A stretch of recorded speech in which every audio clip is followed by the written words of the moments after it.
Dear viewers, চলো আজকের class শুরু করা যাক। আজকের ক্লাসে আমরা মূলত একটি সেন্টেন্স প্যাটার্ন নিয়ে একটু আলোচনা করব। সেন্টেন্স প্যাটার্নটি হচ্ছে এমন, অনেক সময় আমরা কোনো ইনফরমেশন বা কিছু যখন জানার কথা তখন না জেনে যদি পরে জানি, তখন আমরা বলি যে তুমি কি এটা আগে বলতে পারলে না আমাকে, বা আগে জানাতে পারলে না। দেখো, কোয়েশ্চেন কিন্তু নেগেটিভ। সেন্টেন্সটা কি রয়েছে, তুমি কি আগে জানাতে পারলে না, বা তুমি কি আমাকে আগে বলতে পারলে না। এই যে ধরনের কোয়েশ্চেন সেন্টেন্সগুলি রয়েছে, নেগেটিভ কোয়েশ্চেন, এটা হচ্ছে নেগেটিভ কোয়েশ্চেন।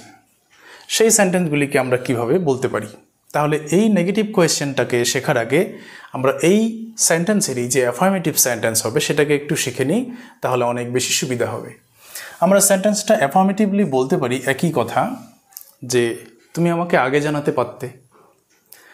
যখন একই সেন্টেন্সকে আমরা নেগেটিভ করি, আসলে আমরা জোর দিতে চাই। যেমন কেউ আমাকে, আমি যদি কখনো বলি যে তোমার কি মনে হয় সে চুরি করেনি, তোমার কি মনে হয় সে চুরি করেনি, অর্থাৎ সে চুরি করেছে, এই বিষয়টাকে জোর দিয়ে বলার জন্য আমি কোয়েশ্চেন সেন্টেন্সটাকে নেগেটিভ করেছি। ঠিক তেমনি তুমি আগে বলতে পারতে, সেই সেন্টেন্সটাকে আমরা, অর্থাৎ বলতে পারতে বা বলতে পারতাম, এই যে পারতে এই শব্দ যখন যুক্ত থাকবে তখন আমরা ব্যবহার করতে পারি। তাহলে আমরা এই ফর্মুলাটি ইউজ করব, কুড হ্যাভ প্লাস V3, পারতে, পারতাম, এই ধরনের সেন্টেন্সগুলির জন্য। যেমন তুমি আগে বলতে পারতে, তাহলে সাবজেক্ট তুমি, ইউ কুড হ্যাভ ইনফর্মড, জানানো, তার ইংরেজি আমরা ব্যবহার করতে পারি ইনফর্ম, অথবা টোল্ড বলতে পারি, ইনফর্ম মি বা টোল্ড মি বিফোর। আগে শব্দটার জন্য আমরা এখানে বিফোর ইউজ করেছি, অথবা আর্লিয়ার শব্দটিকে ব্যবহার করতে পারি। তাহলে কুড হ্যাভ V3 এই কনস্ট্রাকশন ইউজ করব এমন সেন্টেন্সের জন্য। এবার তার কোয়েশ্চেন যদি করি তাহলে কি হবে, আমরা জানি কোয়েশ্চেন সেন্টেন্সে হেল্পিং ভার্বটা আগে হয়ে যায়, অর্থাৎ সাহায্যকারী ক্রিয়া যা হবে সেটা সাবজেক্টের আগে হবে। এবং যেহেতু এটা এখানে নেগেটিভ রয়েছে, তুমি কি আগে জানাতে পারলে না, বা আগে জানাতে পারতে না, পারলে বা পারতে আমরা ব্যবহার করতে পারি। তাহলে নেগেটিভের জন্য হেল্পিং ভার্বের সঙ্গে কি ইউজ হবে, একটা নট ইউজ হবে, couldn't, couldn't you have told me before, তুমি কি আমায় আগে বলতে পারলে না বা আগে জানাতে পারলে না। এই তাহলে আমরা কনস্ট্রাকশনটি মনে রাখবো, couldn't have plus V3, subject যদি ইউ হয় তাহলে কুডন্ট ইউ হ্যাভ টোল্ড। আমরা এই অংশটুকুন বলে বলে অভ্যেস করব। সবসময় আমি এটা বলার চেষ্টা করি, আমরা যে কনস্ট্রাকশনগুলি নতুন শিখছি, কী শিখছি এটা মনে রাখা যতটা ইম্পর্ট্যান্ট, তার থেকে বেশি, অনেক বেশি ইম্পর্ট্যান্ট রেগুলারলি শোনা এবং বলা, লেসনগুলিকে দেখা, শোনা এবং বলে বলে চর্চা করা। তাহলে নিজের অজান্তে আমরা ইংরেজিকে বলা শিখতে পারবো বা ইংরেজি শিখতে পারবো।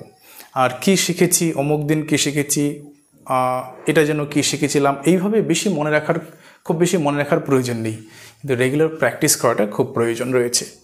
তাহলে এখানে আমরা কুডন্ট ইউ হ্যাভ এই অংশটুকুন বলে বলে অন্য ভার্বের সঙ্গে, এখানে যেমন জানানো, যেমন তুমি কি এটা আগে চিন্তা করতে পারলে না, তুমি কি আগে আসতে পারলে না, সেক্ষেত্রে ভার্বগুলি চেঞ্জ হয়ে যাবে। তা যখন ভার্বগুলি চেঞ্জ হয়ে যাবে তখন আমরা সেই ভার্ব বলবো, কিন্তু এই অংশটা বলে বলে অভ্যেস করব। চলো আমরা আরও দু একটা এক্সাম্পল একটু দেখে নিই। তুমি কি আরও আগে আসতে পারতে না, বা আগে আসতে পারলে না, অর্থাৎ তোমার আরও আগে আসা উচিত ছিল।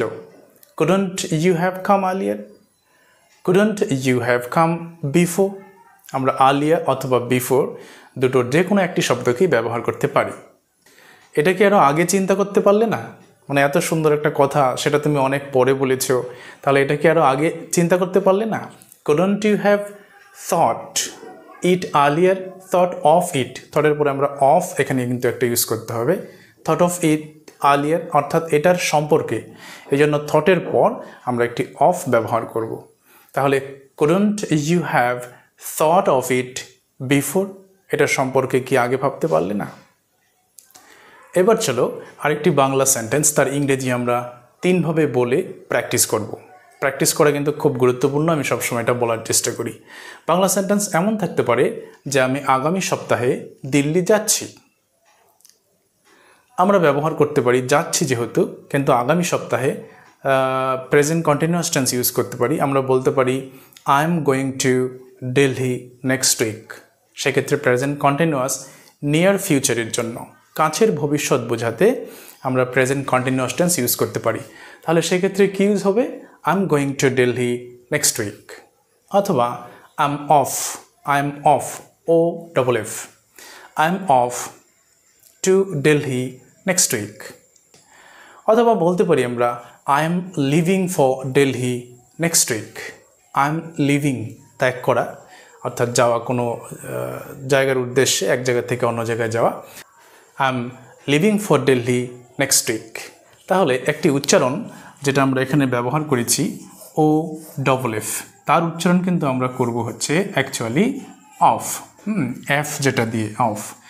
আর ও এফ এটা কিন্তু অ্যাকচুয়ালি উচ্চারণ হয় বয়ের মতো, অফ দ্য স্কুল, অ্যাকচুয়ালি এটা যদি সিঙ্গেল এফ থাকে তাহলে বয়ের মতো উচ্চারণ করব, আর ডবল এফ থাকলে এটা এফ, ফয়ের মতো উচ্চারণ করব,